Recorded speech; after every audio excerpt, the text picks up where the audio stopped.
High student, আজকে আমি তোমাদের যে ক্লাসটা করাবো সেটা হলো bank reconciliation statement. Bank reconciliation স্টেটমেন্টের আগে একটা ক্লাস করেছিলাম, সেটা ছিল bank balance as per cashbook দিয়ে। আর আজকে যে ক্লাসটা করাবো সেটা হলো bank balance as per passbook দিয়ে। ভিডিওটা শুরু করার আগে আমি আবারও বলছি, চ্যানেলটাকে সাবস্ক্রাইব করবে, লাইক কমেন্ট শেয়ার করবে। তো দেখো, প্রথমে বেসিক জিনিসটা বুঝিয়ে দিচ্ছি। ধরে নাও এখানে ক্যাশবুক আছে, আর এখানে পাসবুক আছে। যদি আমার bank balance as per cashbook দিয়ে শুরু হয়, তাহলে আমার এই বুকে কি হবে? স্টার্ট হবে। এই বুক দিয়ে কি হবে? স্টার্ট হবে। টার্গেট থাকবে কোন বুকের উপর? টার্গেট থাকবে আমার পাসবুকের উপর। যদি bank balance as per passbook দিয়ে শুরু হয়, তাহলে স্টার্ট হবে আমার কোন বুকের উপর? পাসবুক দিয়ে স্টার্ট হবে। টার্গেট থাকবে আমার পাসবুকের উপর। টার্গেট থাকবে আমার কি? পাসবুকের উপর। বাস, এতটুকু কনসেপ্ট আমার ক্লিয়ার থাকতে হবে। তাহলে আমি দেখো, bank balance as per passbook দিয়ে একটা অঙ্ক করে দিচ্ছি। এর আগের ভিডিওটাতে bank balance as per cashbook দিয়ে একটা করে দিয়েছিলাম, ওইটা তোমরা দেখে নেবে, তাহলে তোমাদের জন্য এটা সুবিধা হবে। তো দেখো, প্রথম করাচ্ছি অঙ্কটা।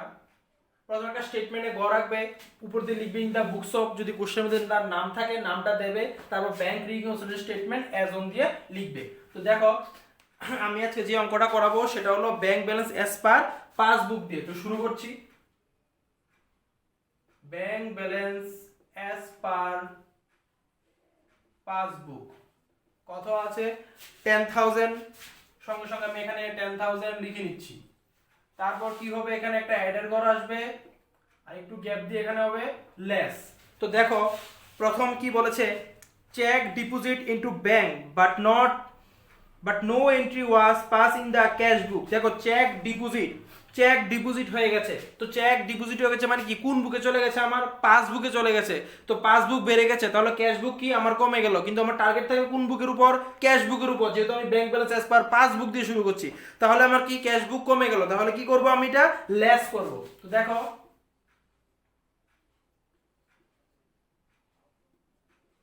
Check deposit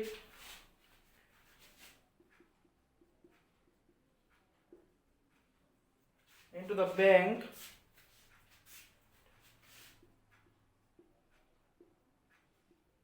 but no entry was in the cash book। কত ছিল? 500। আমি 500 এখানে লিখে নিলাম। তারপরে এন্ট্রি কি লিখেছে? Cheque receive and enter in the cash book but not send to the bank. দেখো, চেকটা রিসিভ করেছে ইন দ্য ক্যাশ বুক থেকে, কিন্তু but not send to the bank, ব্যাংকে কোনো ধরনের সেন্ড করা হয়নি। তার মানে কি? আমার পাসবুকে কি ঢুকিনি। তাহলে কোন বুকে রয়ে গেল? আমার অবভিয়াসলি আমার ক্যাশ বুকে রয়ে গেল। তো টার্গেট আমার কোন বুকের উপর? ক্যাশ বুকের উপর। তাহলে আমার কি হবে? ক্যাশ বুক যেহেতু রয়ে গেছে টাকাটা, তাহলে আমার ক্যাশ বুক বেড়ে গেল। তাহলে কি হবে? আমার অ্যাড হবে। অ্যাডের দিকে লিখবো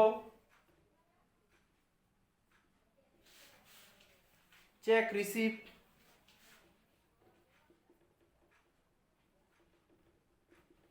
into the cash book not sent to the bank।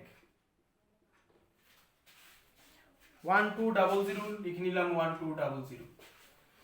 তারপরে এন্ট্রি আছে, দেখো, insurance paid directly by the bank. Insurance paid directly to the bank. Paid করা মানে কি? আমার পাসবুক থেকে অলরেডি কমে গেল, তাহলে কি? ক্যাশবুক আমার বেড়ে গেল। যেহেতু ক্যাশবুকের উপর আমার টার্গেট, তাহলে আমার এটা কি হবে?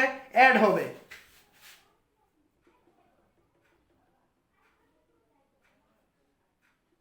Paid by bank, insurance paid by bank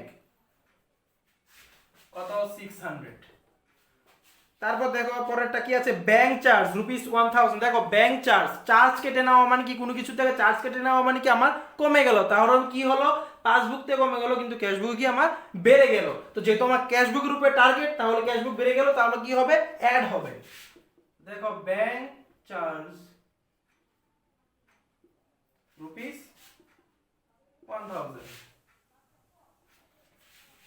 তারপরের এন্ট্রি কি? দেখো, cheque issue but not present for payment. চেকটা ইস্যু করে দিয়েছে। তো ইস্যু করবে, যে কোনো একজন ব্যক্তি ইস্যু করবে চেকটা। তো চেক ইস্যু করা মানে কি? অলরেডি আমার পাসবুকে ঢুকে গেল, কিন্তু নট প্রেজেন্ট ফর পেমেন্ট পরে করে নেবে হয়তো। তো কি হলো, আমার পাসবুকটা বেড়ে গেল, ক্যাশ বুক আমার কি কমে গেল। তো আমার টার্গেট কোন বুকের উপর? ক্যাশ বুকের উপর। যেহেতু ক্যাশ বুকের টার্গেট, তাহলে কি আমার ক্যাশ বুকটা কমে গেছে, তাহলে কি হবে, আমার লেসের দিকে বসাবো। তো দেখো, check issued but not present for payment, কত? 500। দেখো এখানে উপরে যে অ্যাড এর কলামগুলি আছে সেটা আমি অ্যাড করে নেব। 1200 600 আর 1000 0082 2800। এবার এই দুইটা অ্যাড করে নেব। অ্যাড করে নিলে কত হবে?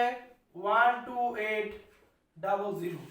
দেখো এখন এই 12800 থেকে আমি কি করব? এটা আমি লেস করে দেব। লেস করলে কত হবে?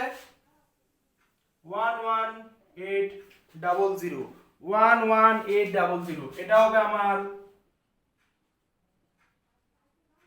Bank balance. যেহেতু অ্যাজ পার পাসবুক দিয়ে শুরু হচ্ছে, তাহলে ক্লোজ করব bank balance as per cash বুক। ভিডিওটা ভালো লাগলে অবশ্যই শেয়ার করবে।